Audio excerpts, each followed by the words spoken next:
Oi, jovem, tudo bom? Estou aqui para te dar uma explicação sobre modelo atômico. A gente estuda que na química as transformações acontecem nos átomos. E aí existem alguns modelos do estudo sobre átomo. E aí eu vou compartilhar com vocês os principais modelos que a gente estuda.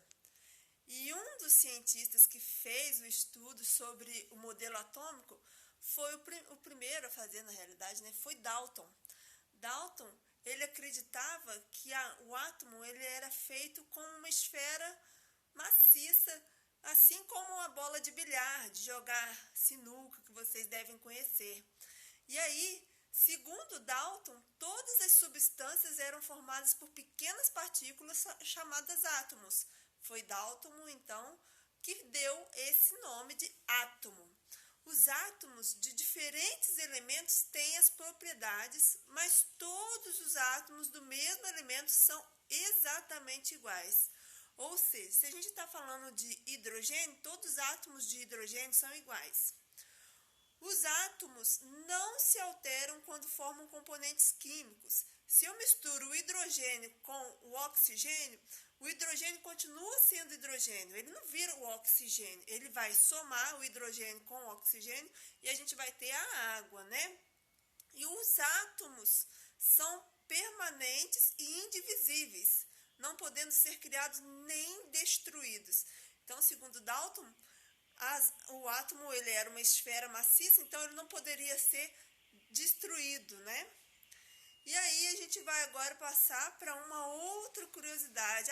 Dalton, esse nome Dalton, modelo atômico de Dalton, é porque Dalton ele tinha problema na vista, ele era daltônico. E aí, por isso o nome do modelo atômico de Dalton. Legal, né? Uma curiosidade sobre a vida do cientista. E agora vamos conversar um pouquinho sobre o modelo atômico de Thomson. Thomson, ele acreditava que a esfera, que o átomo era uma esfera como essa daqui, olha. Parecia um pudim. Isso, um pudim de passas. Por que pudim de passas?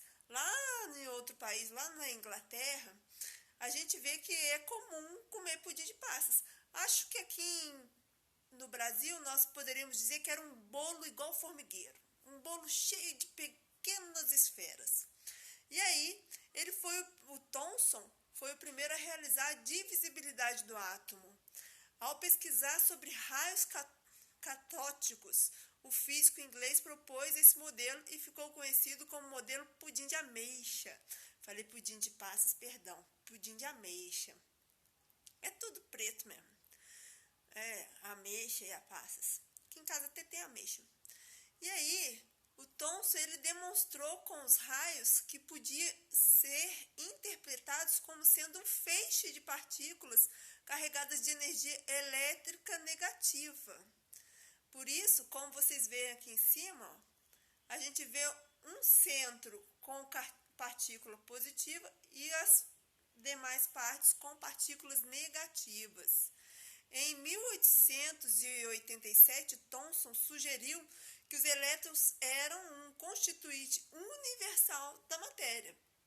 Ele apresentou as primeiras ideias relativas à estrutura interna do átomo. Foi o primeiro a pensar como o átomo é constituído na sua integridade por dentro. E Thomson indicava que os átomos deviam ser construídos de cargas elétricas positivas e negativas, distribuídas de forma uniforme. E ele descobriu essa mínima partícula e assim estabeleceu a teoria da natureza elétrica da matéria, concluindo que os elétrons eram constituintes de todos os tipos de matéria, pois ele observou que a relação carga e massa do elétron era a mesma para qualquer gás empregado em sua experiência. Em 1897, Thomson tornou-se reconhecido como o pai do elétron. Thomson, então, foi o primeiro a dar o nome das cargas presentes no átomo de elétron. E aí, a gente conhece e usa muito atualmente, né, o modelo de Rutherford. Como vocês podem ver escrito aqui, Rutherford, ele escreve um nome, é escrito diferente. E o modelo que ele propôs É igual esse aqui em cima, olha, esse desenho aqui em cima. Em 1911, o físico Rutherford colocou uma folha de ouro bastante fina dentro de uma câmara metálica. Seu objetivo era analisar a trajetória das partículas alfa a partir do obstáculo criado pela pequena partícula de ouro. Nesse ensaio, Rutherford observou que algumas partículas ficavam totalmente bloqueadas, não passavam pelo ouro. Outras partículas não eram afetadas, mas a maioria ultrapassava a folha, sofrendo desvios. Segundo ele, esse comportamento podia ser explicado graças às forças de repulsão elétrica entre essas partículas. Pelas observações, Rutherford afirmou que o átomo era nucleado e sua parte positiva se concentrava num volume extremamente pequeno que seria o próprio núcleo. E aí, o modelo de Rutherford, conhecido como planetário, corresponde a um sistema planetário, né, como se fosse um sistema dos planetas em miniatura, no qual os elétrons se movimentam em órbitas circulares ao redor do núcleo, como está aqui em cima, olha. Parece um planeta, não é? E aí no centro, que poderia ser o Sol, no modelo atômico de Rutherford, é o núcleo e as partículas estão ao redor dele, olha, circulando em pequenas órbitas. Esse, então, é conhecido como um modelo de mini planetário, no sentido figurado, né? E aí, o modelo de Rutherford somou as pesquisas de Bohr. Então, a gente tem um novo modelo aqui, Rutherford e Bohr. Tá vendo como que tá aqui, olha, colocado acima? Esse modelinho, ele está mostrando algumas camadas. E na teoria do físico dinamarquês, Bohr estabeleceu as seguintes concepções químicas. Os elétrons que giram ao redor do núcleo não giram ao acaso, mas descrevem órbitas determinadas. O átomo, ele é incrivelmente pequeno, mesmo assim, a maior parte do átomo é espaço vazio. O diâmetro de um núcleo atômico é cerca de 100 mil vezes menor que o átomo todo. Os elétrons giram tão depressa que parecem tomar todo o espaço. Quando a eletricidade passa através do átomo, o elétron pula para a órbita maior e seguinte, voltando depois à sua órbita usual. Quando os elétrons saltam de uma órbita para outra, resulta em luz.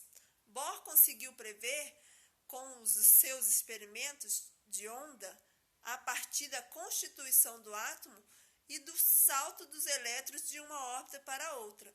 Ou seja, tá vendo essas camadas desenhadas aqui ao lado? K, L, M?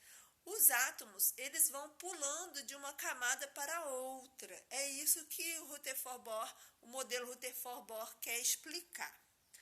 E aqui eu coloquei para vocês um desenho da tabela periódica. O que é a tabela periódica? É um modelo que agrupa todos os elementos químicos conhecidos e suas propriedades. Eles estão organizados em ordem crescente, do maior para o menor, correspondente aos números atômicos, os números de prótons. Tá vendo aqui, olha?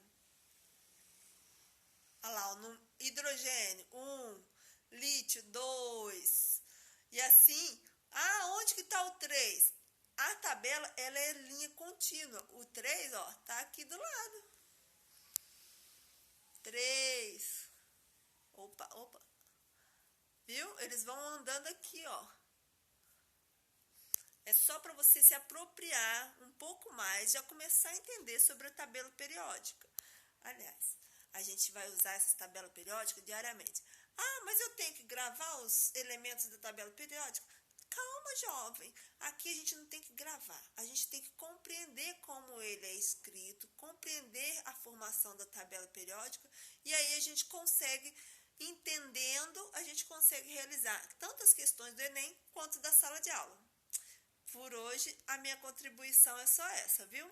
E deixo aqui para você uma frase que diz assim: o tempo é o químico invisível que dissolve, compõe, extrai e transforma todas as substâncias morais. Quem escreveu essa frase foi Machado de Assis. Até a próxima, jovens!